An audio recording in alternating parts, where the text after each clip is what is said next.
Welcome back to another episode of Crush Period. Today is November 25th, 2025, and we are inching closer and closer to the end of the political season before we roll over into a 2026 calendar year. There's a lot on the go today in Canada, a lot indeed. Some good, some bad, and certainly some ugly. Team Canada has been a slogan used by, well, quite a few progressive politicians so far. You have Mark Carney, who won off of Elbows Up. You've got David Eby, the communist running British Columbia, saying we're Team Canada, Canada first, whatever the hell he wants to say. But now we're really finding out the true colors and the true intentions of certain politicians. When they say that they are Team Canada, does that only mean when they get the best end out of a deal?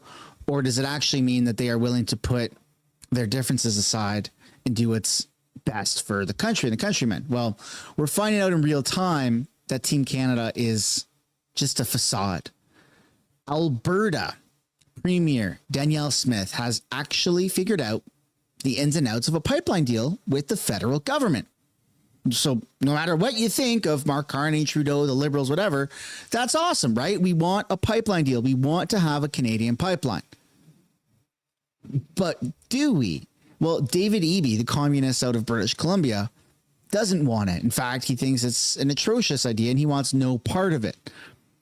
So are you Team Canada? Are you Canada first, or are you yourself first? So we're going to be taking a look at a lot of things because it's not looking good for the communist Eby out of British Columbia. In fact, either you want Canada to succeed by cutting red tape, by having investments pouring into our country, and by our own infrastructure growing and expanding.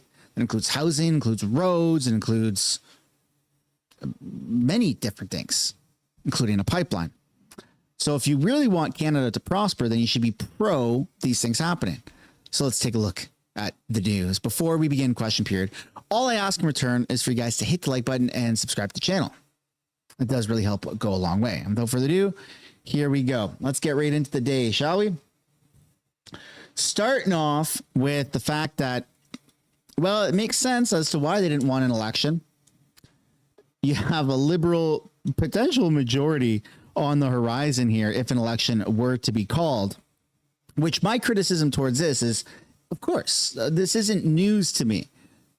I've been critical of the Conservatives with their kind of faux anti-budget, charade that they put on, because you had two MPs hiding behind a curtain. You also had one MP with a perfect alibi of jaw surgery and a bunch of apparently pre-recorded videos with the label pre-recorded in the top left or top right corner to prove to Canadians that she actually wasn't able to vote.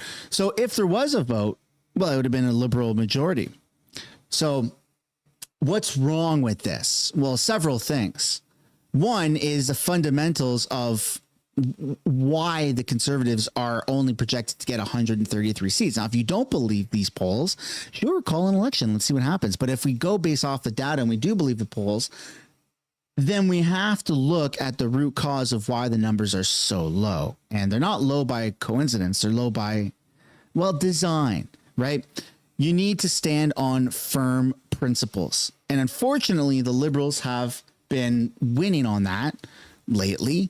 They've been standing on the fact that they want to unite Canada and bring Canadians together and bring provinces together. And the Conservatives have, well, been a little weird recently. So these numbers, I unfortunately believe, but it's good to hold off on election. Also gives us time to work on our messaging for the Conservative Party. But in the meantime, we apparently have a pipeline deal. An energy deal is expected to be signed this week. Let's have a look. An agreement between Alberta and Ottawa is expected this week for a memorandum of understanding on a new pipeline to BC's coast, involving an exemption to the province's tanker ban. Big picture, what we're looking to do and what we are doing is a series of major investments, nation-building projects that make our country stronger. Premier Eby talked Monday morning with Prime Minister Carney, expressing his strong opposition to the plan, telling reporters the deal isn't yet finalized and reiterating his frustrations that even Saskatchewan was included in talks about the pipeline, but not BC. Not something that would happen to Quebec. This is not something that would happen to other provinces in the Federation. I don't know why. The thought was that it would be okay for it to happen in British Columbia. Eby acknowledged an official MOU was likely days away, but disputed that means an actual pipeline is inevitable, with no private sector proponent yet. It is going to be taxpayer funded, that British Columbia get access to a $50 billion federally funded project as well. I'm thrilled to see that this is going forward. I think it's part of a nation-building project that helps to unify this country. Eby told the Prime Minister his biggest demand, that coastal First Nations be at the table. Coastal First Nations consent and support is required for this conversation. Meanwhile, Alberta Premier... But it's not, right? It really isn't, and it shouldn't have to be this way. And unfortunately, this is building up a lot of hatred and possibly even racism in this country, which I don't know if it's government caused, but it seems like it actually kind of is. Look, First Nations is a sensitive topic, okay? I get it. But at the same time, you can't just block things that are going to benefit an entire country because you're First Nations and this is our territory and this is that. No, this is just not how it works. We all live in the country. We all share the land, okay? And we need to work together. And so it really pisses me off more and more now. The fact that First Nations seem to be blocking so many projects and so many things, not to mention the whole, Graves thing. It's kind of repetitive and it's a little bit annoying. That's all I'm saying. I understand it's a sensitive topic, but it's a little bit annoying. Danielle Smith expressed confidence on her radio talk show. A deal is coming. We've been going back and forth almost daily for probably the better part of the last 2 weeks. Feeling left out of consultations, Eby's frustrations amplified by news a huge Saskatchewan potash company plans to ship its products out of Washington state, not BC's ports. That really was just the cherry on top. Saskatchewan Premier Scott Moe firing back. I'm really disappointed that an NDP premier would, start, thinking that this conversation is either or. It's either his projects or someone else's, and always advocating that it should be his. Rob Buffum joins us live from Victoria. Rob, when are we expecting the deal to be announced? Well, Mijung, the expectation is we'll hear an announcement on Thursday. The rationale for that is that Danielle Smith's party's big convention is the following day, starting on Friday. So that timing would tailor in nicely for that event for her, certainly. As for how First Nations feel about this, I reached out to the Coastal First Nations today and was told that they would have a response, a statement, a reaction, if and when there is an announcement on Thursday. So stay tuned. Rob Buffum. It's the classic case of, we're going to a party or we're going to an event. Before I commit to it, I just want to know who else is going. It's really annoying. And I get that the First Nation stuff is very sensitive. And I feel like I've been pretty good my entire life of, being empathetic and trying to be understanding and get educated on the First Nation stuff, doing my progressive part. But at what point do we just get shit done in this country? Can you really just say, hey, this used to be my ancestors something or another, we want our land back, and there's hundreds of people that own properties and businesses on said land, and then the Supreme Court just says, you're right, let's just give it back to them. And so shit like that, like the whole property debacle that's happening in British Columbia, is that would literally cause a civil war. The funniest part about it is that pretty much all of Ottawa is technically on unceded territory. So if they're really going to be starting to give land back, give the freaking Parliament buildings back, give all the offices back, give everything back from Toronto and Ottawa to the First Nations. Just let them have it, right? Who cares at that point? See, if you don't just put an end to it at the beginning, then it just keeps pushing and pushing and pushing, right? Give an inch, they try to take a mile. And that's no disrespect to the entire First Nations. It's some. It's some. We know that there's corruption in everything. There's corruption in everything. Okay. But this type of corruption literally bleeds taxpayers' money, and it bleeds like projects. Like we don't get shit done in this country because of it. Sometimes by certain people. Very annoying. But we're going to lean a little bit more into what's going on with this pipeline because David Eby's against it, and it's pissing a lot of people off. And I love that people are starting to get angry with David Eby because I don't like David Eby. He's a meanie. He's an evil, evil little man. So the big hurdle will be, of course, British Columbia. First Nations on the coast have issues with the idea of another pipeline. The Premier is very upset that he has not been included in these conversations, doesn't like the idea that a tanker ban may be lifted or exempt for some sort of future project. What do you make of the hurdle that is British Columbia? Those are real concerns they have. Well, in due course, if there is a specific project that applies for a permit from the National Energy Regulator, the British Columbia government would have every right to make its representations at the time, to express its concerns.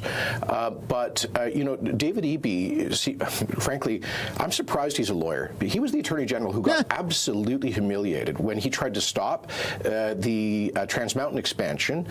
He had a judicial he passed a law to say BC could regulate an interprovincial pipeline. The BC appeal court unanimously said, no, you can't. No. This is a federal, exclusive federal jurisdiction, upheld unanimously by the Supreme Court of Canada. So I would say to Mr. Eby, do you believe in the Constitution and the rule of law or not? And are you on Team Canada or not? Because all of this this whinging that he's doing is has already it's out of bounds. It's unconstitutional. BC cannot stop interprovincial infrastructure like this. They can't stop it, but they can certainly raise their concerns around it, and that is what he's doing. And he hasn't been consulted. So, well, listen, why doesn't he consult British Columbians? Every poll I've seen in the last year indicates a significant majority of British Columbians support this. And by the way, on First Nations, I don't buy the notion that there's a widespread opposition. When that was actually tested on the Trans Mountain expansion, the Supreme Court upheld a trial court finding that 111 of 119 Indigenous communities that had some putative interest were either supportive or neutral, and ultimately got built, as you saw, with very limited actual resistance. Same with Coastal GasLink. We heard a lot of noise about a couple of allegedly hereditary chiefs of the Wet'suwet'en. It got built with the support of every elected council there. And so what we have found is as long as there's equity participation available to Indigenous communities, I have seen overwhelming support amongst Western Canadian First Nations for projects like this. Okay, what about the idea of just increasing the Trans Mountain pipeline? That is something that the Premier Eby does support, and there is additional capacity there. Sure, I would take a both-and approach, but I do hope that they can focus on that as a constructive point of agreement without allowing the dispute over a potential Northwest pipeline to disrupt it. You could the Trans Mountain Company, which is a Crown Corporation, federal corporation, could expand by upwards of 300,000 barrels a day shipments down to the Port of Vancouver, dredge the harbor, which means more capacity loaded into the tankers that come out of there safely. That would be really helpful. And Enbridge has some proposals to optimize their pipeline network that could also increase shipments. Mm-hmm. And I'm an advocate of finishing the Keystone XL project. It's no longer KXL technically, but that gets Trump to buy into additional Canadian exports. It would be a lot simpler and a lot cheaper to get that done, probably a lot more quickly as well. In order for this agreement to go forward, there are things that Alberta will have to do around carbon capture and storage, around emissions. Is this kind of the Prime Minister's attempt to put the ball in Alberta's court and say, if you really want to do this, let's get you to commit to some movement on that front? Well, I think that probably reflects his view, the federal government's view, and I think Alberta would say, welcome to the party. We were the first subnational jurisdiction, or the first jurisdiction in North America with an industrial price on carbon emissions, and Ralph Klein did that in 2005, and we used those resources in part to pay for the first large-scale CCUS carbon sequestration projects. All right, starting to get a little boring and nerdy. That's the thing about politics, is these people are the masters at just getting super boring and nerdy and in detail. Like, I don't care about that. Are we going to have a pipeline or are we not? That's all I care about, right? Let me know what you guys think down below. Scott Moe breaks his silence on what's going on. Scott Moe does a one-on-one with CTV virtually. And Scott Moe is pretty great. He actually took matters into his own hands recently because China put tariffs on Saskatchewan because Canada has been putting tariffs on China. So what did Scott Moe do? Well, he packed his bags. He's like, you know what?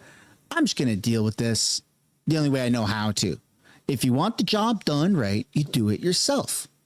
So he packed his bags and he went to China and he tried to broker a deal with them. Well, it turned out that it was okay successfully. But now let's see what Scott Moe has to say about current issues in Canada. So just to be clear, though, you're not part of the negotiation. You're not at the table because Premier Eby last week seemed to really be quite upset at any kind of notion that you would be at the table with Premier Smith and with Prime Minister Carney without him. I just want to make sure that that's clear. You are not at those negotiations. Well, let's be clear about what this is as well. This is a federal decision, whether it be around some of the policies, the unconsulted policies, I might add, that were put in, whether it be Bill C-69, the tanker ban, the emissions cap. You know, all of those were unconsulted policies put in by the previous Prime Minister.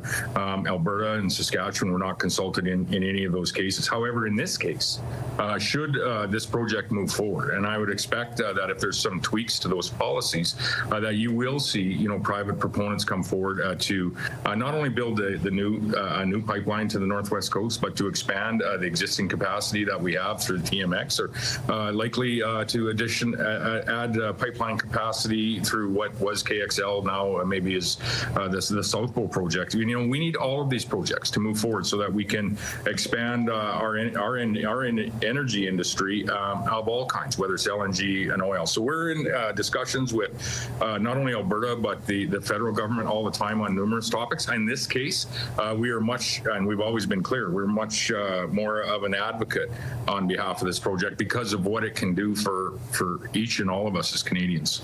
At the same time, we've heard Premier Eby criticizing both you and Premier Smith, saying that the two of you, quote, don't know what you're talking about with regards to the tanker ban and how it could jeopardize other projects on the northwestern coast of BC. How do you react to that? From my understanding, you have tankers that are American that are going up the coast to Alaska on a specific route that Canada has banned Canadian tankers from doing. So we allow access within our waters, right, to allow American ships and American tankers to go through that way, but we don't do it ourselves. This is what's kind of wrong with Canada. It's this weird elitist shit. Like, yeah, you know, we're just too good to do it ourselves. But if you want to take that way, go right ahead. But the thing is that it would actually benefit Canada if we just did it that way as well. Tremendously benefit us. Disappointed. You know, I'm really disappointed that, you know, an NDP premier would, you know, start, you know, thinking that this conversation is either or. It's either his projects or someone else's, and always advocating that it should be his. That's, you know, it's disappointing. If we, you know, truly want to move forward as Canadians and, you know, not only claim to be on Team Canada, but actually be on Team Canada, we need to be supportive of every project in every industry in every province across this nation. And I sure hope that the LNG proposed projects in BC can move forward. I sure hope that this proposed project from Danielle Smith and Alberta can move forward. I sure hope the proposal that Premier Eby had around the expansion of the TMX pipeline can move forward as well. And I'd like to see the KXL conversation or whatever that potential egress pipeline capacity could be to the south would also move forward. We're in, you know, additional discussions around our nuclear transition and our nuclear ambitions here in Saskatchewan with the federal government. So there's a lot going on. It all needs to happen, and we need to be, I think, as Canadians, supportive of every project in every industry, in every province. And I would hope that, you know, Premier Eby can find his way to that space. I don't know if he can, because he seems like David Eby's a bit of a communist in that sense. But again, color me surprised. We're going to have to see how this does play out. I think that a lot of this, though, is posturing. Like, David Eby's coming out firm and against all this, right? Like, we can't support something that doesn't even exist, and we're against it until it makes sense, and blah, blah, blah. But eventually he's going to get the call from Carney, and Carney's going to put him in his place. Carney's done that with Doug Ford. He's done that with, I don't know if he's done that with Scott Moe and Danielle Smith, but when the provincial leaders get the call from the prime minister, so far what we've seen is the provincial leaders follow the orders of the prime minister. Even the prime minister barks and barks and barks all he wants at the president, but when the president gives him that call, he cracks down. That's why you saw during the freaking federal election, Mark Carney was like, yeah, we're going to stick it to Trump with retaliatory tariffs. By the way, remove the retaliatory tariffs off of America. Yeah, we're standing up to America. Did you remove the tariffs? Oh, you did? Okay, good. We're standing up to them. So it's all, a lot of it is just posturing and just barking.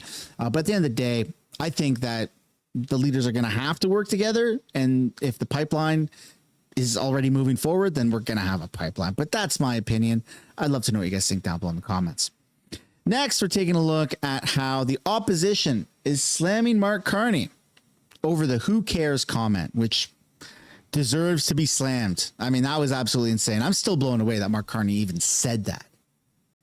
The opposition Conservatives are going after the Prime Minister over comments he made at the G20 summit during the weekend. Our own Ashley Berg asked Mark Carney about the state of trade talks between Canada and the U.S., and his answer is now ruffling feathers. The CBC's Marina von Stackelberg joins me now live from Ottawa. So, Marina, what exactly did the Prime Minister say? Well, he said, who cares? And those two words is really what had the opposition Conservatives going in question period today. He was asked specifically, when was the last time that you had a conversation with U.S. President Donald Trump? And he replied pretty abruptly by essentially saying, who cares? Have a listen to his response. Since the U.S. called off trade talks with Canada, has Mr. Trump returned your calls, texts? Next question. Who cares? I mean, it's a detail. It's a detail. I spoke to him. I'll speak to him again when it matters. So some context for that question there. Our colleague Ashley asked him about his last conversation with Donald Trump, and also another part of a question, which was, what countries are hard lines that you won't make deals with? So he answered that part, but he didn't answer the question about when he had spoken with the U.S. president last. So Ashley pushed him on that, and that's when we got the response, who cares? Carney went on to say, I look forward to speaking with him soon, but I don't have a burning issue to speak with the president right now. When America wants to come back and have discussions on the trade side, we will have those discussions. Now, he might have meant in that, I'm talking about a lot of other important things here, but it definitely read to people, some people, including the Conservatives, as a rather flippant response to a very serious question. And so tell us about how all this played out in question period, because I heard Pierre Poilievre, he repeated that who cares response in English. When he was answering in French, he said it in English, he said it many, many times.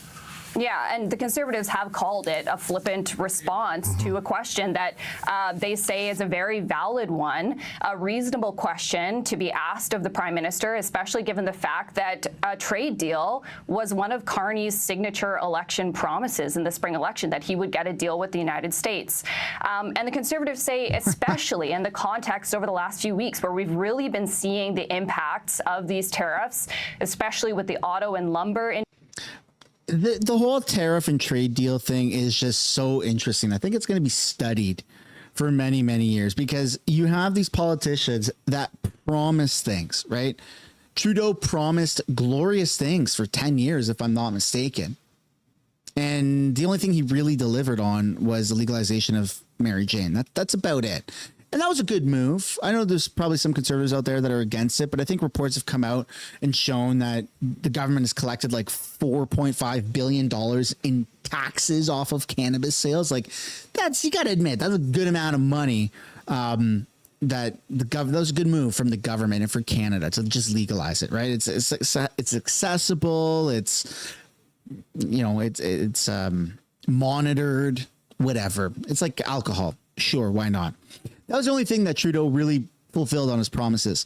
Mark Carney promised things that were not as much for pastimes, but more for real everyday life, like the trade war. We're going to get a good deal. We're going to get a good deal. We're going to solve it. And for some reason, 10 years of liberal false promises. Like, hey, we're going to get this done. I guarantee you we're going to get clean water to all Indigenous peoples in Canada. And it never happened. It never happened. I know people that have brown water for like half of the year. Okay. It's insane. They still voted in. I think this is going to be studied. Liberalism in Canada is almost like a mental illness. People keep voting for the same thing and it's continuously underperforming. But especially when it comes to your everyday life, like a trade war and tariffs, because it does impact us, especially people in certain sectors that got completely decimated. Like maybe you weren't affected. Maybe the only thing that affects you day to day is an increase in groceries and cost of living and some stuff online of people bitching. Like maybe that's the extent that it's affected you. But there are thousands of people, if not hundreds of thousands of people, who have lost their jobs from auto sector plants and other manufacturing plants, businesses that have just said, you know what, we're leaving Canada and we're going to America, or the auto sector in Windsor. Like people had jobs, they provided for their family, and now they don't have jobs and they can't provide for their family and they're on EI. And a lot of that is due to the failure from our government. It's no fault to the auto sector workers and the individual citizens in Canada. It's because people keep voting in for the same idiots to lead us into the same idiot path that we keep going down. And then the Prime Minister has the audacity to say, who cares? Who cares if I've contacted Trump? Who cares about any of this? Come on. Like real people in Canada are losing their jobs. Like kids out there are having a hard time being fed properly and are probably going through a little bit of turmoil at home because the parents are fucking unemployed and they have no way of really getting a job back because a bunch of Indians from India are taking their jobs now. Like it's just crazy what's going on. It's crazy. So for people to vote for this idiot who cares? Who cares? Trudeau didn't care. He might as well have been saying it for 10 years. Who cares? It just blows my mind. I feel like Canadian voters are going to be studied for a very long time. At least they should be. They should be taught in school. Hey, kids, when you grow up, don't fuck up our country the way that adults have already fucked up the country, right? Stop voting for Liberals. Industries with thousands of jobs being moved to the United States. Have a listen to some of the exchange in question period earlier. It's the Prime Minister who said, who cares, when he was asked just over the weekend about the failure to keep his promises on trade since he took office. Not only has he failed to get the promised deal, but American tariffs on aluminum, autos, and steel have doubled. On forestry communities, they have tripled. The Prime Minister says, who cares? All of us on this side of the House care about the communities that are being emptied out in our forestry, the steel workers in Hamilton who don't have jobs to pay their mortgages. We care about those people. Why doesn't he? Just because the leader of the opposition keeps repeating the same line over and over again doesn't make it real. Mr. Speaker, the leader of the opposition knows very well that our government was elected to defend Canadian workers. Again, the hypocrisy. Just because you repeat the same line over and over and over again doesn't make it real. Okay, well, how about when the Liberals accuse the Conservatives of having MAGA talking points? How about when they accuse Pierre of being a Trump? Pierre's nothing like Trump, unfortunately. I wish he was, because we quite frankly, I think, need a Trump in Canada. We need somebody to call these people retarded. We need somebody to stand up to the press. We need somebody, a successful business person, an individually successful business person who doesn't rely on taxpayers' money, who can just say and do whatever the fuck he wants, the way Trump did, and then just take over politics. Because the Liberals literally they're full of hypocrisy. They're accusing Pierre of doing all the things that they themselves have been doing, and Liberals watch this and they're like, yeah, that's right. That's right, Pierre. Just because you say it multiple times doesn't make it true. But then the Liberals say it multiple times and Liberal voters are like, oh my God, it must be true. Look how many times they're saying it. It gives me a freaking headache. It really does. And the Canadian economy. That's exactly what we did in a budget that was tabled in this House of Commons. The opposition decided not to support Canadian workers. That, of course, the minister, Dominic LeBlanc, responsible for the U.S.-Canada trade file, one who's been very involved in the conversations with the United States to get these tariffs taken off. It's interesting there to hear LeBlanc say the Conservative leader keeps repeating the same line, but it doesn't make it real. But in fact, that is what Mr. Carney said. He did say, who cares? And so there's the context there. So when was the last time that Prime Minister Carney spoke with Donald Trump? We know about a little over 3 weeks ago, they were in South Korea. They were at a dinner table together with 6 other people. And we know that Carney said he had a conversation with him there, but that would have just been an informal sort of chat. And the reason why reporters are constantly asking Carney this question is because we don't actually know when these conversations are always happening. In the past, we would get something called a readout. And so if the Prime Minister spoke with a leader, we would get a readout that says, you know, this is what they talked about. But we haven't always gotten those, especially with these conversations between Canada and the U.S. Sometimes we only find out that these conversations have happened because a reporter asks the Prime Minister. Marina, thank you. The CBC's Marina von Stackelberg live in Ottawa. So what does the Prime Minister's comment tell us about the state of U.S.-Canada relations? For more on that, I want to bring in Louise Blais. She's a... No, I don't want to hear what you have to say. It's probably stupid liberal talking points. Former Canadian ambassador to the United Nations and a former consul general based in Atlanta. Louise, nice to see you. Thank you. Hello, Andrew. What was your reaction when you heard the Prime Minister's remarks?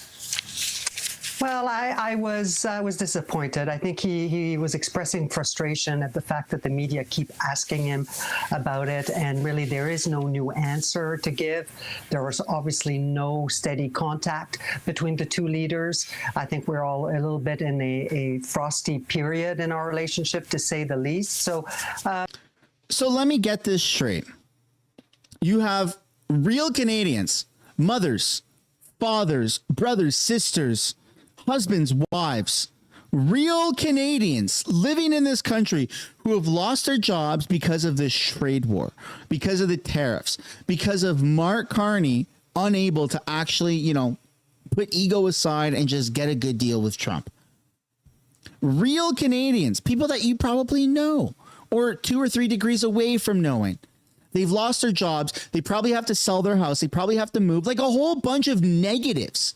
When it rains, it pours, like that saying, right? Like you get sick and then all of a sudden multiple people get sick and all of a sudden turns out that your payment didn't go through. Now it went to the credit bureau and it just shitty things happen in multiples. So this is horrible. Losing your job is not just like, oh shit, I lost my job. Okay, well, I guess I'll just easily look for another. It's sometimes not that easy. Okay, you got to go on EI. You got to find other places to work that you're qualified to do, and maybe that's not possible because maybe there's a bit of a job shortage. Not because there's a lack of jobs, but because we have too many people, too many Indians. Not our First Nations, Indians from India. There's too many of them. They're taking all of the jobs everywhere. That's why they don't call it Tim Hortons. They call it Sing Hortons. So all these Canadians, I don't give a shit what color these Canadians are, but all the Canadian people, the Canadian born citizens, black, brown, white, Chinese looking, I don't care. All the people that are born in Canada, the Canadian citizens that have lost their jobs because of the trade war are having difficulties now feeding their families, going about life, probably have to uproot their entire lives, can't get other jobs because we have too many immigrants. We have too many Indians from India. We don't have too many Chinamen from China. We don't even bring in Chinese people anymore. We bring in Indians for some reason. Look at the numbers. And what does the commander-in-chief say? Who cares? And what do his shills say? Well, that was a little disappointing to hear him say that. How about if you're the leader of a country and you're getting a little fed up with the reporters, you just snap at the reporter. You don't say, who cares? Who cares? My dog died. Dogs are dying. Who cares? Your kids are dying. Your kids can't be fed. Who cares? That's not the answer of a leader. The point of elections is to filter through, and debates, which are included in elections, is to filter through the best candidate based off of, maybe their popularity, which is now like a weird modern thing, but based off their qualifications, who they are as a person, and pressure testing them with debates and bombarding them through the press on how they're able to answer questions under pressure. And if you can't answer questions under pressure, if you can't hold your own, especially domestically, then you shouldn't be leading a fucking country. I'm sorry, but if reporters are getting to you and you're the leader of a country, should you be doing that job? Should you be brushing it off and saying, who cares? You're allowed to snap. Sure. Take it out on the reporter. What kind of question is that? We're working on it. Come on, get out of here. That would have been like, oh, that's a fair answer. He's annoyed. Okay, I get it. But who cares? Come on, dude. That's not leadership material. It really isn't. Really isn't. It's just disgusting behavior. And for CBC to now start saying, well, you know, I'm a little disappointed. How about you become outraged? Because if Pierre Poilievre had done this, if the opposition, if Stephen Harper had done this, they wouldn't be saying, well, I'm a little disappointed. They'd be saying, he's clearly not fit to be a leader. So why is he leading in the first place? It's a weird double standard in Canada. I'm fed up with it. I'm annoyed with it. But at the end of the day, who cares? Who cares? Who cares what I think? Who cares about any of this? Oh, my goodness. Anyways, let me know what you guys think down below in the comments. But don't write who cares. Like a thoughtful comment. I have a feeling a bunch of people are going to start writing who cares. Okay, now let's take a look at question period. Who cares about question period, right? You know, all I ask is for you guys to hit the like button and subscribe to the channel. Here we go. Increasing the cost of food, fertilizer, fuel, and transportation and farm equipment. The result? Higher bills at the checkout and rising anxiety at the kitchen table. The most expensive government in Canadian history has delivered the most expensive groceries in Canadian history. Canadians are demanding a government that makes life more affordable, and only Conservatives will deliver. The Honourable Member for Port Moody, Coquitlam. Mr. Speaker, today on International Day for the Elimination of Violence Against Women, our government is clear. Violence against women must end. Too many women still live in fear. Too many children grow up in homes marked by abuse, and this is unacceptable. In Port Moody and Coquitlam, I thank Tri-City Transitions, the Soar Optimist warm place for women, and Share Family and Community Services. They are lifelines. They offer shelter, they offer support, and they offer hope. To the women who bravely step forward and to those who walk beside them, we honor your courage. Our government is investing $224 million over 5 years to prevent gender-based violence and expand survivor supports. We will not stop until every woman can live free from violence. The Honourable Member for Aurora, Oak Ridges, Richmond Hill. Mr. Speaker, hard-working Canadians are struggling, lining up at food banks and paying eye-wateringly high Liberal taxes. Who cares though, right? Who cares? The Prime Minister, his corporate elite buddies, and Brookfield. As Canada's #1 tax dodger, Brookfield avoided paying $6.5 billion in taxes. That's enough to buy a week's worth of groceries for every single Canadian, Mr. Speaker. In case Brookfield's tax dodging wasn't enough, now this Prime Minister is handing them Canadian taxpayers' hard-earned money. We learned that the European Space Agency received a $500 million contract. What was hidden was that 50% of the Harwell campus, where the European Space Agency is located, is owned by, you guessed it, Brookfield. Mr. Speaker, this out-of-touch Prime Minister's record is to ship jobs out of the country and chase away investment. Canadians deserve a Prime Minister who puts Canada and Canadians first, not his corporate buddies. The Honourable Member for Humber River, Black Creek. Mr. Speaker, as chair of the Canada-Taiwan Friendship Group, I'm honored today to rise and welcome to the Hill the President of the Taiwanese Chambers of Commerce of North America. Delegates have come from across the continent in the spirit of new opportunities and stronger trade. This week, I have the privilege of hosting two important events, a parliamentary discussion on Canada-Taiwan relations and the vibrant celebration of Taiwan Night 2025 time, celebrating the strong and growing ties between Canada and Taiwan rooted in shared democracy. values, mutual respect, and a commitment to economic cooperation. Like Canada, Taiwan is a dynamic and innovative partner. By expanding trade, investment, and cultural exchange, we strengthen supply chains, foster prosperity, and build bridges that transcend borders and oceans. I thank our guests for this dedication and look forward to seeing everyone tonight at Taiwan 2025. The honourable member for Kildonan St. Paul.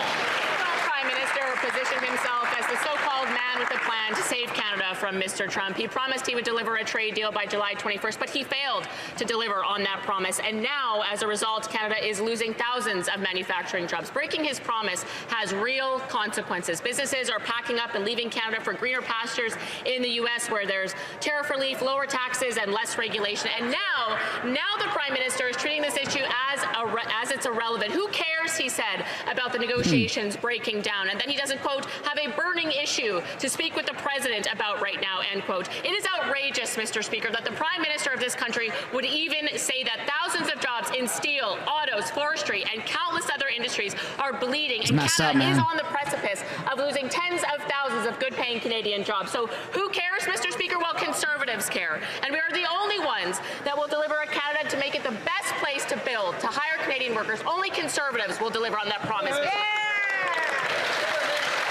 The honourable member for Spadina Harbourfront. Mr. Speaker, last month, the Canadian Chamber of Commerce's Business Data Lab, commissioned by Business Arts in partnership with the Canada Council for the Arts, released a report confirming that the arts are far more than cultural expression. They're a key economic driver. In 2024, the sector generated $65 billion in GDP, nearly $130 billion in total economic impact, and over $7 billion in tax revenue that helps support. All right, ladies and gentlemen, if you haven't yet already, hit that like button, please. Infrastructure, but cultural infrastructure like the arts is what connects us as a country. This is where identity takes shape and where Canadians are themselves reflected. Our government recognizes this, which is why Budget 2025 makes important investments in arts and culture and helping Canadian creators share their stories at home and around the world. This evening, I invite all members to attend the Canada Live Performance Arts Industry's reception with industry leaders, artists, and a very special performance by iconic Canadian musician Alan Doyle. Thank you. Oral questions. Oral questions.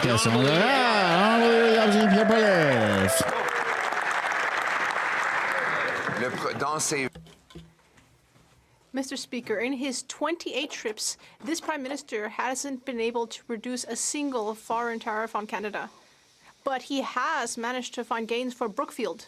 A few days after he met with President Trump, the President signed an agreement to buy $80 billion worth of nuclear products from Brookfield.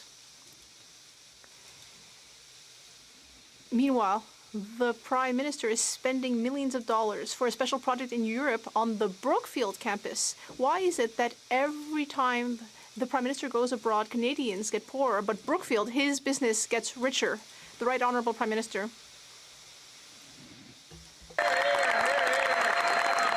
Look who showed up. Monsieur le Président, comme d'habitude. Mr. Speaker, as usual, the leader of the opposition should check his numbers. The government of Indonesia has reduced tariffs on Canadian goods on 95% of our goods and services. Meanwhile, the government of the UAE will invest $70 billion in our economy. No, not the Right Honourable. The Leader of the Opposition. The Honourable Leader of the Opposition.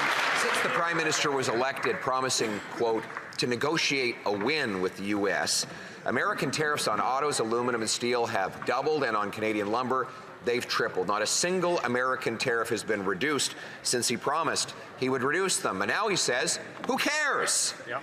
Mr. Speaker, I care about the 3,000 auto workers that I met on the picket line in Brampton who are out of a job. I care about the 8 mills that have closed because the Prime Minister failed to deliver a deal. The workers on those lines, they care. Canadians care. Why doesn't the Prime Minister care? There you go. That's a W for Pierre. Mr. Speaker, Since I became Prime Minister, Canada has secured the No, we lowest haven't. tariffs of any country in the world. On 85% of our goods, the tariffs are zero. Yes, Mr. Speaker. The lie detector test the proves auto that's a sector, lie. the steel sector, the lumber sector, the aluminum sector that are under pressure. We care. We're acting in those sectors. There will be announcements this week to further support. The Honourable Leader of the Opposition. Before the election, he promised elbows up. After, it was who cares? Before the election, he said the tariffs were an existential crisis. Now he says they're not a burning issue. Before the election, he promised to negotiate a win. After, he backed down to American tariffs, and those tariffs have now doubled on Canadian aluminum, autos, and steel, and tripled on Canadian lumber. Before the election, he promised the fastest growing economy in the G7. After, he delivered the fastest shrinking economy. Why is the Prime Minister before the election so much different than the one after?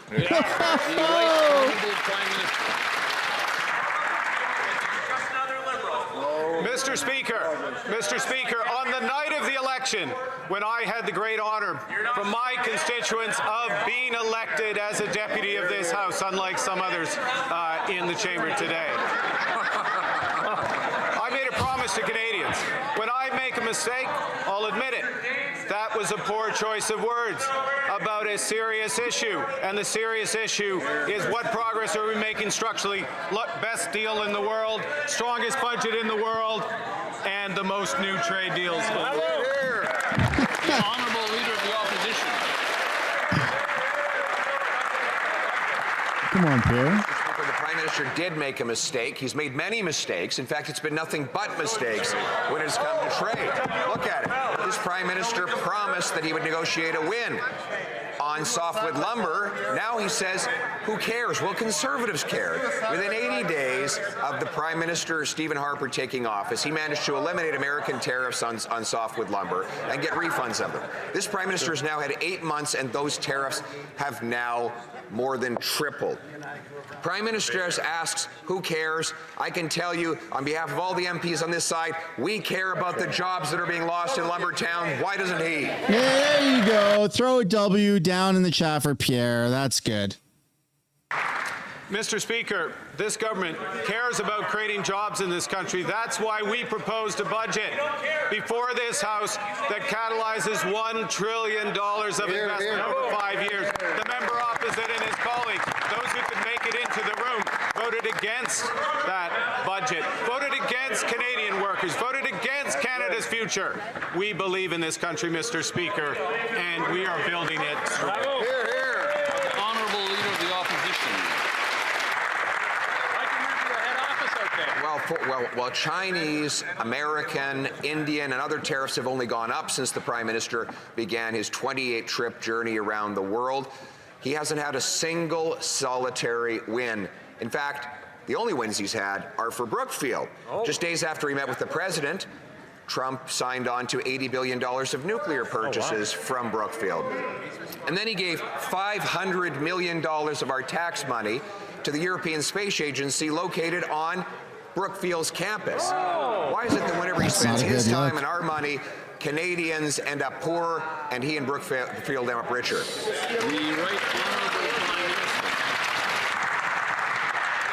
Mr. Speaker, not for the first time, the Leader of the Opposition needs to check his numbers. That's right. The government of Indonesia is reducing tariffs on 95% of Canadian goods. Wow. Canada has the best deal with the United States. 85% of our goods are tariff-free. Wow.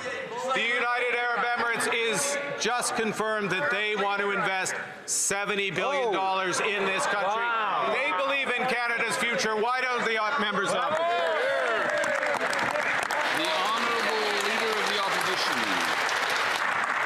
Right, and he arrived just a few days after Brookfield's CEO lining up with the same interests that are not Canadian interests, Mr. Speaker. Speaking of Canadian interests, this Prime Minister opposed the pipeline from Alberta to the Pacific, just like his Liberal predecessor blocked that same pipeline. On Thursday, he'll make one of his grand announcements waving around a meaningless so-called memorandum of understanding.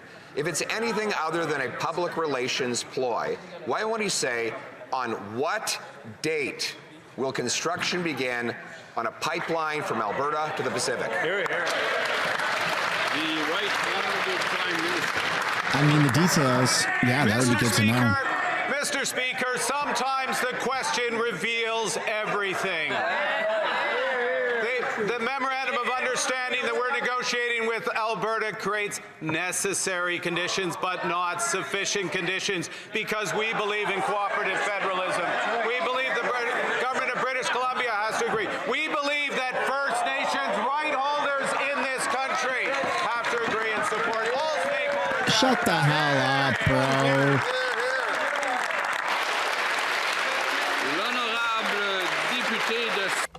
The honourable member for Saint-Jean. Mr. Speaker, the Liberals always cheat. Wow. We're just going to wait for things The Liberals to calm down always cheat? so that we can hear the honourable member for Saint-Jean. Please go ahead.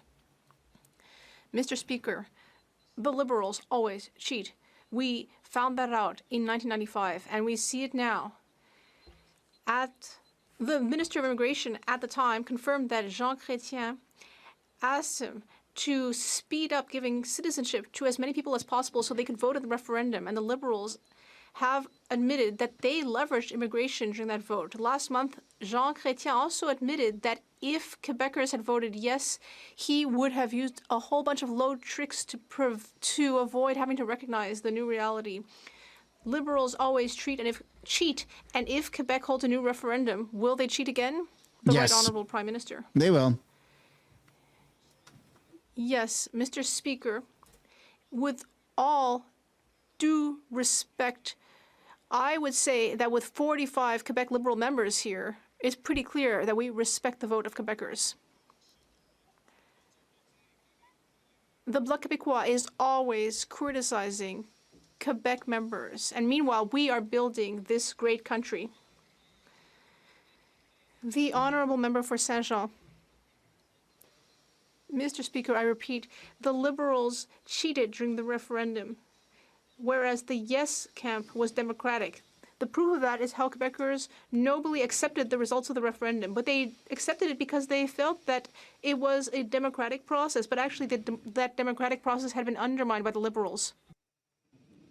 They rigged the results, and Jean Chrétien was even prepared to cheat if the yes camp had won. With a third referendum on the horizon, will the Federalists finally debate democratically instead of using cheating and scary stories? The Right Honourable Prime Minister. Mr. Speaker, the Bloc Québécois is turned toward the past, but this government is turned toward the future. With confidence, boldness, and ambition for Quebec and Canada. L'honorable député du Lac-Saint-Jean. The honourable member for Lac-Saint-Jean.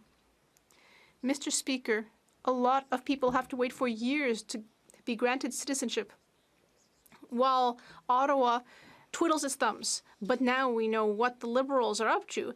We know that if there were just a referendum in Quebec, Ottawa would suddenly take action. Imagine the conversation. Oh, you want us to process your file more quickly? Okay, great.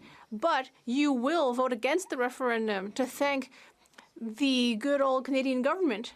How is it that Canada's immigration system is always broken except when there's an opportunity to harm Quebec? The Right Honourable Prime Minister. Mr. Speaker, once again, the Bloc Québécois is trying to scare us. Canada attracts the best people in the world.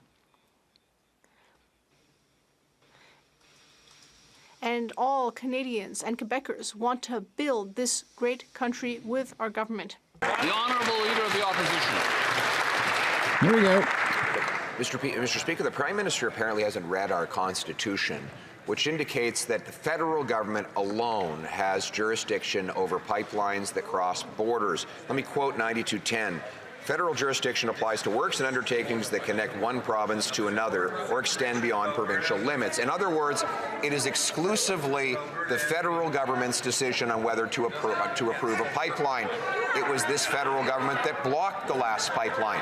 So can he confirm, once and for all, is he deciding unilaterally to give veto to NDP BC Premier to block a project that Canada needs? The Honourable Government House Leader. Mr. Speaker, last week we talked about that big, long, giant pipeline of hot air that animated the country for 10 years. That was a weird segue of words. Of which that member was a member. Not a single milliliter of oil reached Tidewater under the Harper era. In a Liberal government, oil exports have increased. Oil exports to Tidewater, thanks to the purchase of the Trans Mountain Pipeline, have increased. Canada is a conventional and a renewable energy superpower, and that will continue. The Honourable Leader of the Opposition. Mr. Speaker, it really is embarrassing that a Prime Minister who claimed that he was the man with the plan cannot even stand up and debate me about pipelines on the floor of the House. I think Carney's going to stand up. I think he debated him. The previous Conservative government approved a pipeline to Tidewater's, the Northern Gateway Pipeline, which the Liberals then defeated and destroyed, giving massive power to the Americans to monopolize our oil. Will the Prime Minister, who promised to act with unimaginable speed 8 months ago, finally stand up for Canadian workers and confirm that he will approve a pipe to the top? The Honourable Minister of Natural Resources. Mr. Speaker, our government fully understands the ultimate jurisdiction for interprovincial pipelines rests with the federal government.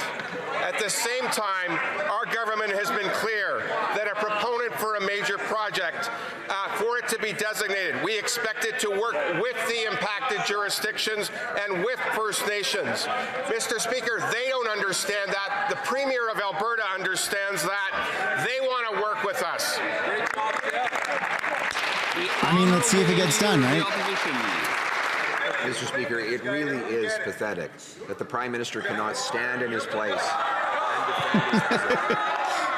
Yeah, the Prime Minister should be answering his own questions. On Thursday, he will not sign on to a new pipeline. He will sign on to a public relations stunt while planning to hide behind the Premier of BC and abdicating his unique constitutional responsibilities. If he wanted a pipeline, if he no longer believed in the keep it in the ground extremist ideology that he supported for 10 years, then he would stand up today and say that he will approve a pipe to the Pacific. Will he? Pierre's trying to bait him so hard. This is a classic Pierre, by the way. This is why we fell in love with Pierre. It's because he spoke like this. I'm waiting for it to get a little quieter. The Honourable Minister of Natural Resources. Mr. Speaker, the Leader of the Opposition doesn't seem to understand how to get a pipeline built. The Premier of Alberta does. It's working with this government to build Canada strong, Mr. Speaker. Of the Opposition. Speaker, the question was for the Prime Minister. He's here in Ottawa today. He has the ability to stand up and state his position. He claimed that he was going to act with unimaginable speed. Here we are 8 months later, and he refuses to state whether he even supports a new oil pipeline or whether he'd like to continue to pump that oil at discounts to the United States of America while Canadians pay the price. What does it take to get a pipeline approved by this Prime Minister? Does it have to be a Brookfield pipeline? Whoa! There you go. The Honourable Government House Leader. Speaker, natural resources projects, interprovincial resource projects, there are are indeed a great deal of those. The federal government has a unique role and must ensure that our obligations to First Nations, our obligations to other provinces, to communities, to consulting are present and those conditions are met, and then we are able to proceed. Let Carney speak. The leader of the opposition, now that he's standing right there, may want to stand up and say what part of that process would he not respect, Mr. Speaker? Honourable Leader of the Opposition. I don't respect the idea of standing in the way of Canadian energy workers and giving our oil to the Americans at a discount. What we would do is get the government out of the way and get the project built. The Prime Minister has the unique constitutional opportunity to do that. Section 9210 of the BNA Act makes it exclusively a federal decision. This Prime Minister is hiding under his desk rather than answering the question. 8 months after promising that he would take unprecedented action with unimaginable speed, he's done nothing. Why doesn't he get out of the way? There you go. Here's just cooking. Nonsense. We have dozens of major projects in play and under study, and we are building the country at unimaginable speed. We are creating opportunities for energy workers. Carney's not even looking at Pierre, eh? He's just looking away. For steel, lumber, aluminum, and autos in this country. It's like getting your woman to stand up for you and fight your battles. The leader of the opposition stands in his place and somehow pretends in his whole fake way that he's going to override and steamroll the rights of Canadians that have a right to have a say in these projects. We're going to give them a say. He won't. Wow.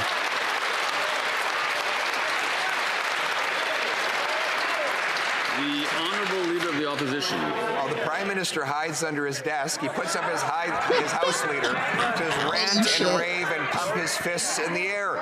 This Prime Minister said that we faced an existential crisis requiring that we act with unimaginable speed. And here we are 8 months later, and he doesn't even have the courage to tell Canadians whether he supports a pipeline that would allow us to go around the American monopoly of our energy and get our product to the world. So will he finally stand up for workers, stand up in this House, and answer the question, a pipeline or a pipe dream? There you go. There you go, buddy. That's why I voted for you. Mr. Speaker, speaking of ranting and raving, I asked the leader of the opposition yesterday. Two significant things were said by members of his caucus last week.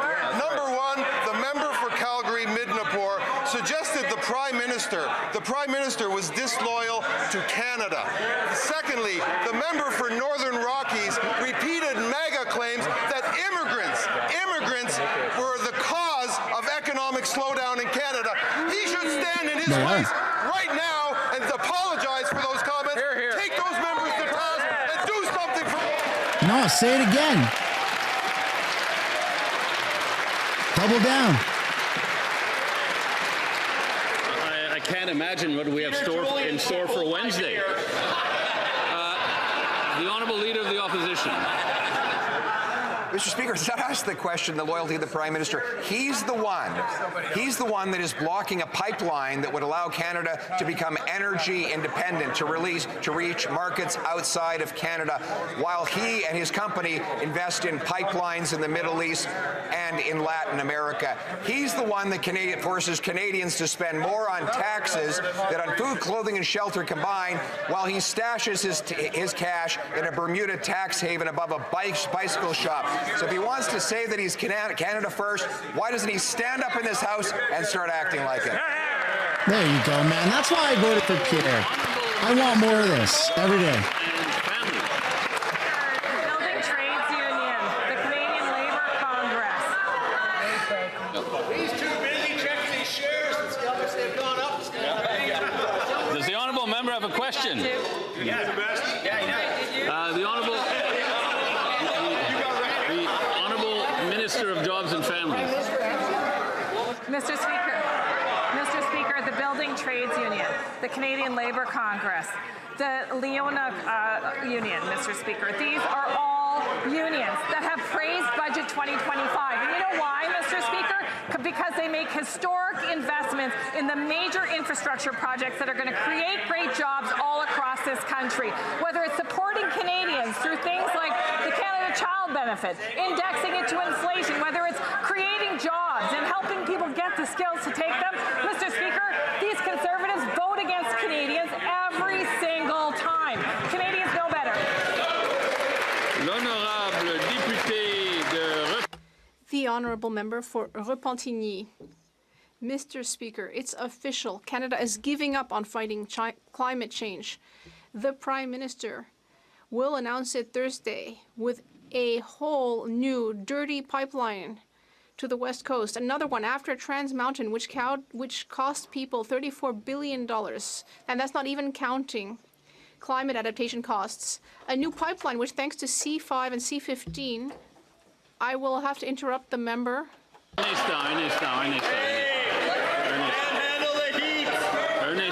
instant.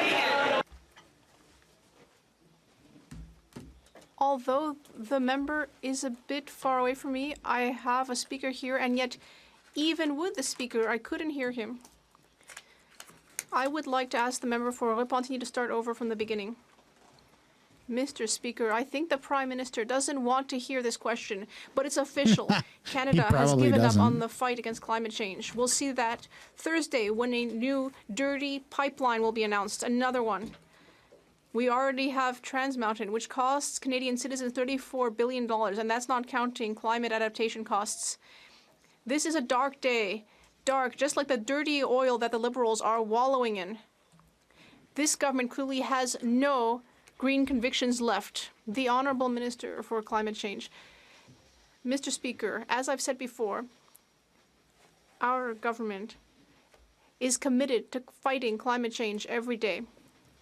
If my colleague wants to talk about major projects, well, I would like to talk about the Iqaluit hydroelectric project, which will enable northern communities to have clean energy. That's important both for people's health and for the environment. Or what about high-speed rail, which is good for our communities? We are doing the work, and we are fighting climate change every day. The Honourable Member for Repentigny. Mr. Speaker, on May 14th, the Minister of Heritage stated that this is not the right time for new pipelines. But clearly for his party, it's always a good time. Because now, in addition to Trans Mountain, we have a second dirty pipeline to the West Coast. We remember the years of Stephen Harper as being bad years for the environment. But Stephen Harper never approved a single pipeline, whereas these Liberals will have approved 2 new pipelines. And that includes the Minister of Heritage. How is he still part of that party? The Honourable Minister of Finance. Mr. Speaker, we want more it is Pierre. quite remarkable to hear members of the Bloc Québécois today when we have created a generational budget which invests in infrastructure, in national corridors, which will enable us to create clean energy projects throughout the country, Mr. Speaker. If I were in the Bloc Québécois, I would be standing up to applaud Budget 2025. But instead, they hid away on the day of the budget. They will have to explain to Quebecers why they are voting against green projects throughout the country. On this side of the House, we will always be there to build Canada strong. The Honourable Member for Charlesbourg-Saint-Charles.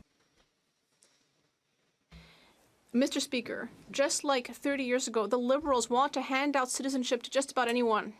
In Bill C-12, the Liberals are giving themselves the authority to change temporary resident visa to create permanent visas. They've stated that they could cancel or vary permanent or temporary resident visas, work and study permits, electronic travel authorizations, and other documents. Liberals want to speed up the process to access citizenship. Are they doing that in the interest of Canada or of the Liberal Party? The Honourable Minister of Citizenship, Refugees and Immigration. Thank you very much, Mr. Speaker. This government is focusing on the future. We will reduce temporary residences. We will prioritize economic immigration, and we will also grow Francophone communities. I hope that the Bloc Québécois and the Conservatives will support us in that. You're reducing the immigration? Honourable Member.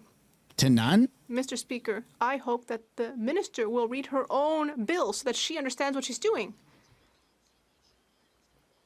Mr. Speaker, at the G20 summit recently, when this prime minister was asked whether he would be speaking to the American president, he said, "Who cares?" which in French is, "Who cares?"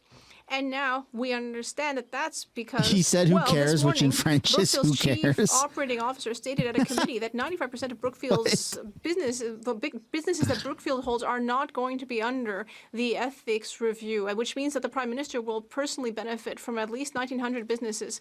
And now we know why he doesn't care about these 3,800 employees in the aluminum sector.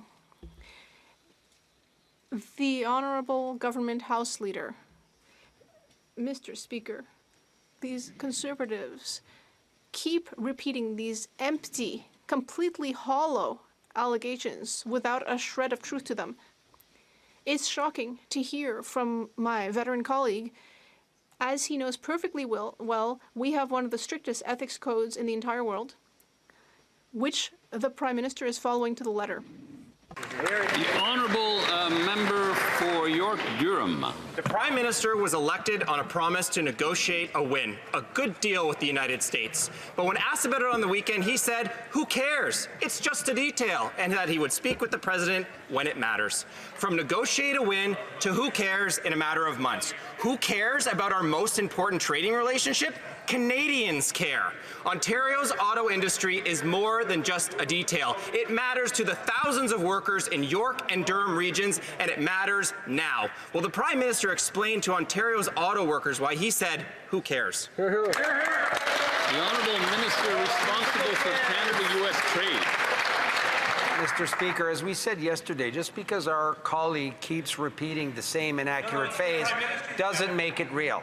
The Prime Minister has said that our government will always stand up for workers in the auto sector, in the steel sector, in the aluminum sector, in the forestry sector. Unlike the Conservatives, Mr. Speaker, our government isn't going to sign just any old deal. We're going to sign a deal that's in the interest of Canadian workers and the Canadian economy, and we're going to continue to support those sectors as we go through these difficult times. The Honourable Member for Kenora. The Prime Minister proclaimed himself the so-called master negotiator when it came to dealing with the Americans, Mr. Speaker. He promised to negotiate a win by July 21st. Now, months after failing to do so, he says, "Who cares?" Well, Mr. Speaker, I can tell you who cares. Conservatives care, and the workers, the sawmill workers in Ear Falls, hundreds of which who have lost their jobs, they care, Mr. Speaker. So will the Prime Minister look at those workers and tell them who cares? The Honourable Minister of Natural Resources. Mr. Speaker, we care about the forestry industry. That's why we've announced $1.2 billion in support for the industry. That's why we're meeting almost every day with the industries, as recently as last night, Mr. Speaker. And we have good news for the opposition. There will be new supports coming this week for the forestry product sector. The Honourable Member for Regina Wascana. Mr. Speaker, during the election campaign, this Prime Minister said he would be elbows up when dealing with the existential crisis of Trump's tariffs. Now, months after failing to negotiate a win, he's saying, "Who cares?" Well, I'll tell you who cares. Conservatives care, and so do the 1,200 steel workers at Interpro Pipe and Steel in Regina, whose jobs are under threat because of this trade war. How can the Prime Minister look the 1,200 steel workers at Interpro Pipe and Steel in the eyes and tell them who cares? He just straight up ignores them because he doesn't care. Again, Mr. Speaker, our colleagues keep repeating phrases that they know are not accurate. What is accurate, Mr. Speaker, is our government has always supported the hardworking women and men who Pretty sure work it's a in our crime in steel Canada sector to intentionally gaslight somebody. We've put in place unprecedented support measures. We're prepared to continue to do more. And that's exactly what we're trying to do right now. Met with industry leaders in this sector last week. Mr. Speaker, we'll always stand up for the hardworking women and men in our steel sector and other sectors of the Canadian economy. The Honourable Member for Milton Halton East, Halton Hills South. Mr. Speaker, Canadians want to see real results, new jobs, new opportunities, and growth that supports families and businesses in communities like mine in Milton and Georgetown. This past week, the Prime Minister and the Minister of Foreign Affairs were in the UAE and South Africa, making deals, securing those opportunities, and showcasing the best of what Canada has to offer. Could the Minister of Foreign Affairs update the House on how Canada is leveraging our strengths to deliver real benefits to Canadians? The Honourable Minister of Foreign Affairs. Mr. Speaker, I thank the honourable member for her question. Everywhere I go, people say they want more Canada. And last week, the Prime Minister confirmed the largest foreign investment commitment in Canadian history at $70 billion. In addition, we have launched trade negotiations with India for a comprehensive economic partnership agreement, Mr. Speaker. Dude, her ears, her voice is burning my ears. G7 by unlocking generational investments. Vive la Canada! The Honourable Member for Foothills. 3 years ago, the Finance Minister promised Canadians he would stabilize food prices by Thanksgiving. Well, 3 pumpkin pies have come and gone, and food inflation is 50% higher than target. What could possibly have gone wrong when the Finance Minister promised tools like the Grocery Code of Conduct would lower grocery prices? Well, every single expert at the Agriculture Committee, including the President of the Grocery Code, said it was never designed to lower food prices. So will the Minister of Finance please stand and explain to Canadians why he promised the code would lower food prices when he knew it would do no such thing? The Honourable Minister of Jobs and Family. Let's talk about something other than imaginary taxes, shall we? While the Conservatives hammer away on taxes that aren't real, we are actually helping Canadians with the cost of living. Every year, Mr. Speaker, for example, the Canada Child Benefit Old Age Security is indexed to inflation. And what happens every year, Mr. Speaker? Every year, these Conservatives vote against those increases that actually help Canadians keep up with the price of living. Finally, Mr. Speaker, let me just quote the food professor, Sylvain Charlebois. He said, every year when we write Canada's food price report, climate change is the #1 wild card factor. The Honourable Member for Foothills. Well, the fact is, Mr. Speaker, food prices are rising because this Liberal government is the most expensive in Canadian history. And every time the Prime Minister sticks his hand in the pockets of Canadians, he drives up the price of everything. That's right. And we are seeing with their own imaginary taxes, like the fuel tax and an increase to the industrial carbon tax, are making everything more expensive, driving up the cost to grow the food, move the food, and buy the food. This is at a time when food inflation in Canada is 40% higher than it is in the United States. Why is the Prime Minister so intent to force Canadians to food banks by increasing his taxes on food and fuel? The Honourable Secretary of State for Financial Institutions. Mr. Speaker, if that leader, that member, and that party actually cared about making life more affordable for Canadians, he has the audacity to use those words automatic federal benefits, getting 5.5 after his leader said, "Who cares?" benefits that otherwise would be left unclaimed. Benefits like the Canada Child Benefit, the Disability Tax Credit, the Canada Workers Benefit. The only thing that leader cares about is keeping his job, his dismal poll numbers, and quashing a caucus revolt. We care about Canadians, and we will deliver for Canadians. The Thank Prime you, Mr. Minister Speaker. literally fucking said, "Who cares?" Member for Lethbridge. Well, it's clear that families across the country are struggling to afford even the most basic necessities. Under this Liberal government, many Canadians have been stripped of the basic dignity of being able to provide for themselves. Since 2017, for example, the price of baby formula has gone up by 84%, leaving parents so desperate that it's actually now the #1 item taken from grocery store shelves. Yesterday, the Secretary of State for Children and Youth said or suggested that hungry infants should in fact enroll in the Liberal school food program. Wow. So I'm just curious, do Liberals understand that babies don't go to school?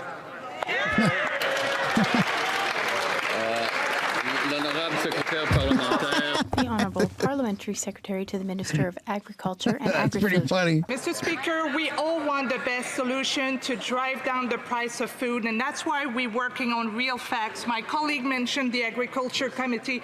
Well, let me quote you the VP of Costco and other grocers. But he said, and I quote, "What drives the price of food? The first item is the commodity itself.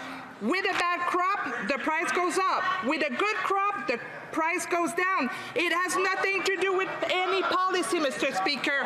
We want solution. In order to drive down the price of food, we have to support our farmer with climate resilience, Mr. Speaker." We have to support a farmer with climate resilience? So I guess the answer is yes, then. Liberals believe that babies should just go and enroll in a school food program that they offer. It's ludicrous that Liberals are referring hungry babies to a school food program. It's outrageous that in a country like Canada, parents are having to make the decision between paying their bills and being able to afford the basic necessities of life for a baby.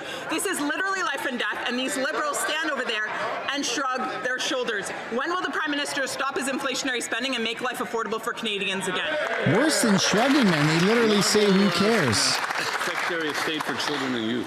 Thank you, Mr. Speaker.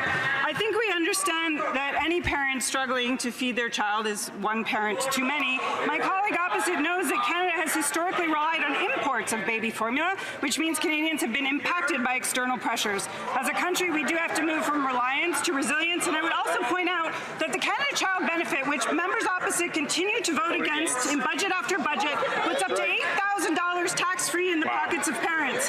This will help with the cost of baby formula. Thank you. The Honourable Member for Lévis-Lotbinière. Mr. Speaker, this Liberal government is the costliest in Canadian history. Every dollar the Prime Minister spends comes directly out of Canadians' pockets. The government allowed the National Research Council of Canada to spend over $60,000 of public money on patio furniture at a time when people are struggling to put food on the table. Mr. Speaker, everyone likes to soak up some sun, but the government should not be doing so at the expense of taxpayers. When will this Liberal government stop throwing money out the window and onto patios? The Honourable Parliamentary Secretary to the Minister of Industry. Nous attendons de toutes les organisations gouvernementales. We expect that all government organizations follow the required procurement process. Our government evaluates all organizations and assesses possible savings. Meanwhile, I know that the Research Council does a lot of important work for Canada and its growth. The Honourable Member for Lévis-Lotbinière. Mr. Speaker, food prices have risen nearly 40% faster in Canada than in the United States, according to the Parliamentary Budget Officer, who the Liberals want to dismiss in the near future. Hidden taxes will drive up gas prices by up to 17 cents a litre. Mr. Speaker, the Liberals could have brought down food costs for Canadian households. Why is the Prime Minister sticking with a hidden tax of 17 cents a litre on fuel, which makes food even more expensive? The Honourable Parliamentary Secretary to the Minister of Agriculture and Agri-Food. Mr. Speaker, we are looking for solutions to bring down food prices. But you know, Mr. Speaker, real solutions are based on real facts. Last week at the agriculture community, we heard from the Costco CEO, and he told us that what drives up food prices is the impact of climate variations on harvests. When it's a good year or a good harvest, food prices will go down, but if it's a bad year, prices will go up. For Newmarket Aurora. This Liberal government is the most expensive in Canadian history. A father in Newmarket who is an engineer said to me, "We cannot cover the living costs. I can only pay for the mortgage, utilities and taxes. Food, transportation and insurance, well, that's out of pocket." And while Canadians struggle, the Liberals keep up punishing fuel tax that adds up to 17 cents more per litre at the pumps, hiking the cost of parents driving to work, of the farmers and the truckers who bring the food to our shelves. So why is this Prime Minister clinging to this fuel tax and doubling down on reckless inflationary spending? The Honourable Minister of Jobs and Family. Mr. Speaker, instead of the members opposite focusing on fake taxes, rather they should support things that actually put a few bucks extra in the pockets of hardworking Canadians.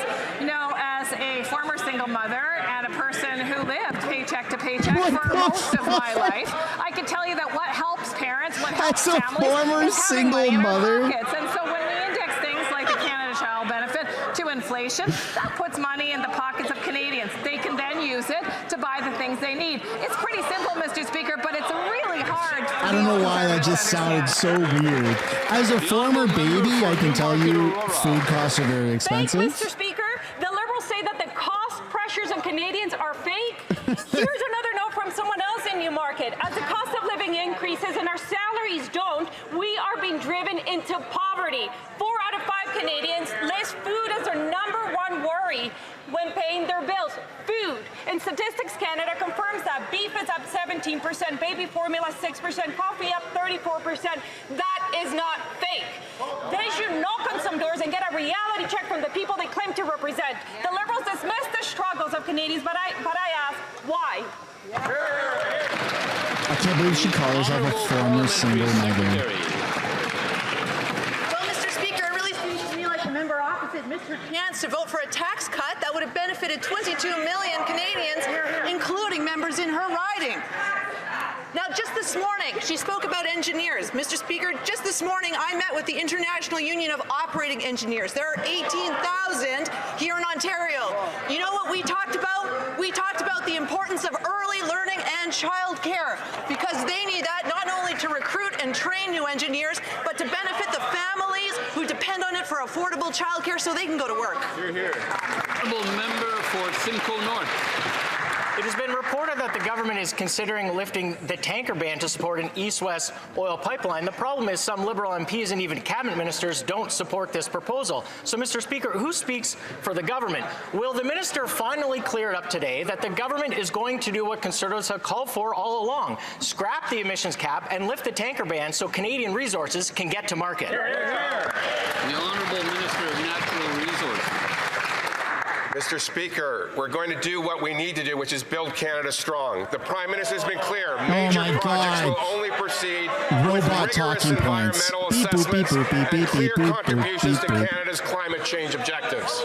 These aren't even real humans. They're just Muppets. The honourable member for Terrebonne. Mr. Speaker, tomorrow is Economic Violence Awareness Day. The day is a Canadian initiative that is now observed around the world. Economic violence, such as restricting access to money, sabotaging employment, or forcing someone into debt, is a common form of gender-based violence.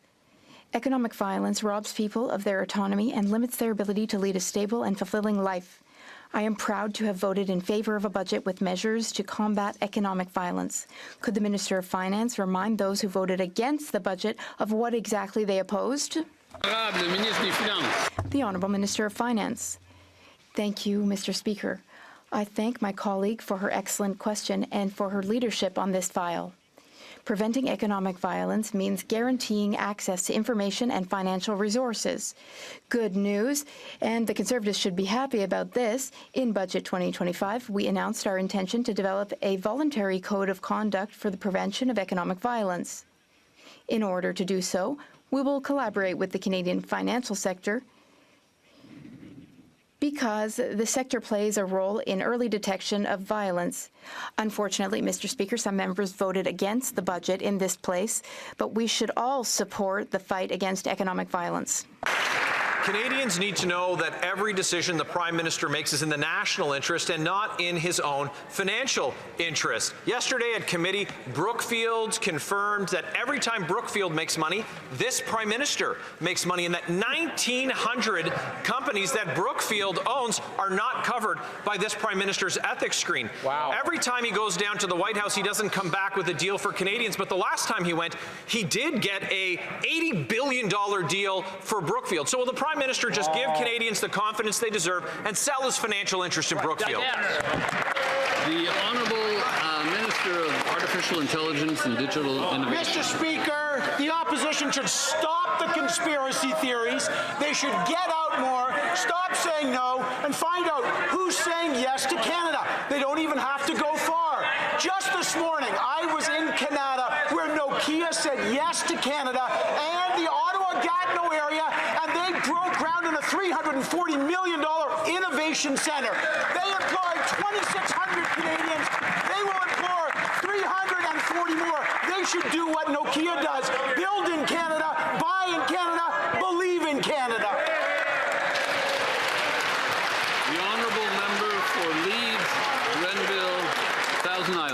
It must be concerning for the minister that the clerk of the Privy Council believed in the same conspiracy so much that he sold his shares in Brookfield knowing that he couldn't manage the conflict of interest in the role that he had. The same conflict that this prime minister has. And he's supposed to be managing this prime minister's conflicts. Every time Brookfield makes money, this prime minister is making money. Even the chief operating officer of Brookfield itself admits this very thing. With 1,900 companies that Brookfield owns not covered by this prime minister's ethics screen, why won't he just do the thing that Canadians need, give them the confidence that they deserve, and sell his shares in Brookfield? That's well said. Mr. Speaker, speaking of deals, last week it was Germany investing $1 billion in Canadian defense technology. A few days ago, it was the Prime Minister of the United Arab Emirates securing $70 billion for our industries here. And just today in Ottawa, Finnish Nokia investing $340 billion, supporting thousands of jobs, exporting to over 115 countries, Mr. Speaker. The world is calling, and we are answering. The honourable member for St. Albert, Sturgeon River. Mr. Speaker, the Prime Minister's conflicts with Brookfield are everywhere. Yesterday, the COO of Brookfield said that when Brookfield does well, the Prime Minister does well. So is it any wonder that this government is helping Brookfield do well, including fast-tracking a Brookfield-owned LNG project and handing $500 million to a foreign space agency partnered with Brookfield? Why won't the Prime Minister end his conflicts and fully divest himself from Brookfield? The Honourable Minister.